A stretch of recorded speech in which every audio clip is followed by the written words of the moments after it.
ایک بچہ آ گیا، یتیم بچہ. اس نے آ کے عرض کی حضور 3 گھر میں افراد ہیں، میں، میری بہن اور میری بیوہ ماں.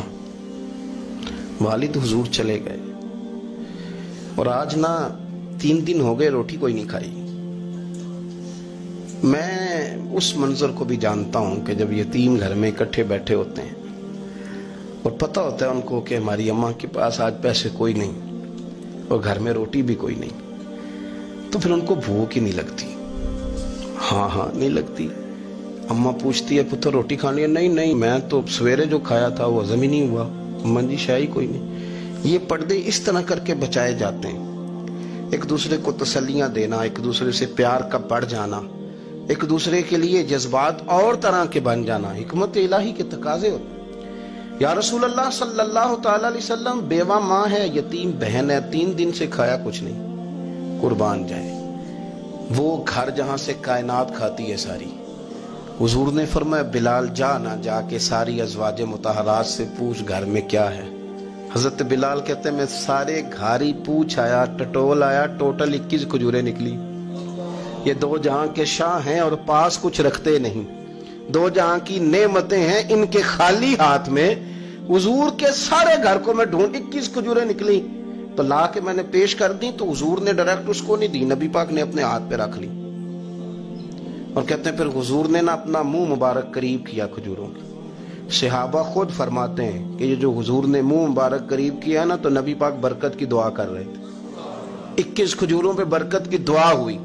حضور نے اس بچے کو بلایا، تھپکی دی، فرمایا لے جا 7 تیری بہن کی. انہیں معمولی نہ سمجھنا ہو تو حضرت بلال کہتے ہیں حضور 3 بھی دے دینا کبھی تو 30 سال ختم ہی نہیں ہوتی. 30 سال گزر جاتے ہیں، نکالتے رہو کھاتے رہو، ختم ہی نہیں ہوتی. حضرت سیدنا ابو ہریرہ رضی اللہ تعالیٰ عنہ فرماتے ہیں حضور نے فرمایا 7 تیری بہن کی، 7 تیری والدہ کی، اور 7 حضور نے اور بھی تلقین فرمائی. فرمایا ایک سویرے کھایا کرنا، ایک شام کو کھایا کرنا. یہ لے جا. حضرت سیدنا بلال حبشی کہتے ہیں رضی اللہ تعالیٰ عنہ کہ بچہ لے کے جب باہر نکلا تو حضرت سیدنا معاذ ابن جبل دوڑ کے گئے اور جا کے بچے کے سر پہ شفقت سے ہاتھ پھیرا. کا فکر نہ کرنا، رب کریم تجھے بہترین سرپرست عطا کرے گا. پتر پریشان نہ ہونا، اللہ تیری مدد کرے گا. صرف حوصلہ دیا، سر پہ دست شفقت پھیرا. بچہ چلا گیا تو حضور نے فرمایا معاذ ادھر آؤ نا ذرا. یا رسول اللہ حکم ہو. فرمایا کس چیز نے تمہیں اٹھایا بچے کے سر پہ ہاتھ رکھنے کے لیے؟ کس نے تمہیں کہا؟ کس چیز نے تمہیں اٹھایا جو تم بچے تک پہنچ گئے؟ عرض کی یا رسول اللہ وہ جو میرے دل میں اللہ نے یتیم کے لیے رحمت رکھی ہے نا، اس نے مجھے اٹھایا تھا. اور میں نے جا کے اس کے سر پہ دست شفقت پھیرا تو حضور فرمانے لگے سن پھر، جو کسی یتیم کے سر پہ خالی ہاتھ بھی پھیر دے، جتنے بال اس کے ہاتھ کے نیچے آئیں گے نا رب اتنی خطائیں معاف کرے گا، اتنی نیکیاں دے گا، اتنے درجے اس کے بلند کر دے گا. خالی دست شفقت ہی پھیر دے. دینا دلانا تو بعد کی بات ہے، اس کا خیال رکھنا. تو یہ جو ہمارے مدارس ہیں نا ان میں اکثر بچے غریب ہوتے ہیں، لیکن کچھ بچے تگڑے گھروں کے بھی ہوتے ہیں، مالدار گھروں کے بھی ہوتے ہیں. اس میں اگر کوئی ایسا بچہ آ بھی جاتا ہے نا جو یتیم ہے، کمزور ہے، تو وہ اپنے آپ کو محسوس نہیں کرتا کمزور، کیونکہ وہ یہ نہیں سمجھتا کہ میں یتیم خانے میں آیا ہوں.